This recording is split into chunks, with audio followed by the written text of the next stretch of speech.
अपघातानंतर व्हीएसआर कंपनीला मोठा दणका। व्हीएसआर व्हेंचर्सच्या 4 लिअरजेट विमानांच्या उड्डाणांना मनाई। ऑडिटमध्ये उणीवा आढळल्यानं डीजीसीएचा मोठा निर्णय।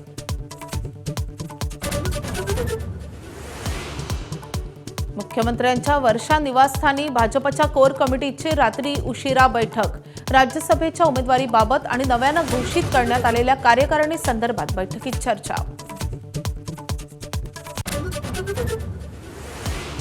शरद पवारांना आज पुण्याच्या रुग्णालयामधून डिस्चार्ज मिळण्याची शक्यता। छातीत इन्फेक्शन झाल्यानं सुरू होते उपचार, मात्र आता शरद पवार पूर्ण रिकव्हर, डॉक्टरांची माहिती। मुंबई महापालिकेचा अर्थसंकल्प आज सादर होणार। पालिका आयुक्त भूषण गगराणी सादर करणार अर्थसंकल्प। मुंबई महापालिकेचा यंदाचा अर्थसंकल्प 80,000 कोटी रुपयांचा टप्पा ओलांडण्याची शक्यता। छत्रपती संभाजीनगरच्या सिल्लोड तालुक्यातील अंभई गावात 2 गट आमने सामने। 15 ते 20 वाहनांची तोडफोड, 15 जण पोलिसांच्या ताब्यात।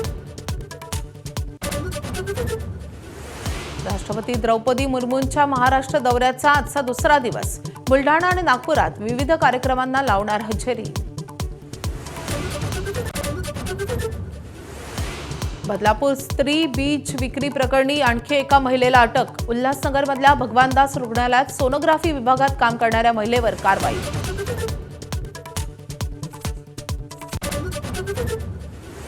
राज्यात 2 वर्षात 1,17,000 महिला आणि मुली बेपत्ता। 80,000 सापडल्या, पण 31,000 महिलांचा अजूनही पत्ता नाही। रोज सरासरी 160 महिला बेपत्ता होत असल्याचं समोर। हिम्मत असेल तर अमेरिकेबरोबरचा व्यापार करार रद्द करून दाखवा। शेतकऱ्यांच्या मेळाव्यात राहुल गांधींचं नरेंद्र मोदींना आव्हान। एप्स्टीन फाईल्स आणि अदानींच्या खटल्यामुळे दबावाखाली करार केल्याचा आरोप। पंतप्रधान मोदी आज आणि उद्या इस्रायल दौऱ्यावर। मध्य पूर्वेत युद्धाचे ढग दाटलेले असताना मोदींचा इस्रायल दौरा। इराणमध्ये सत्ता बदलाचे वारे वाहताना मोदींच्या इस्रायल दौऱ्याला विशेष महत्त्व।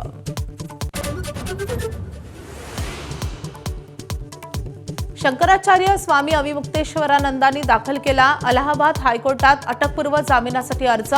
चौकशीसाठी तयार असल्याची दिली ग्वाही। योगी सरकार अहंकारी झाल्याची अखिलेश यादवांची टीका। काँग्रेस करणार आज निदर्शनं।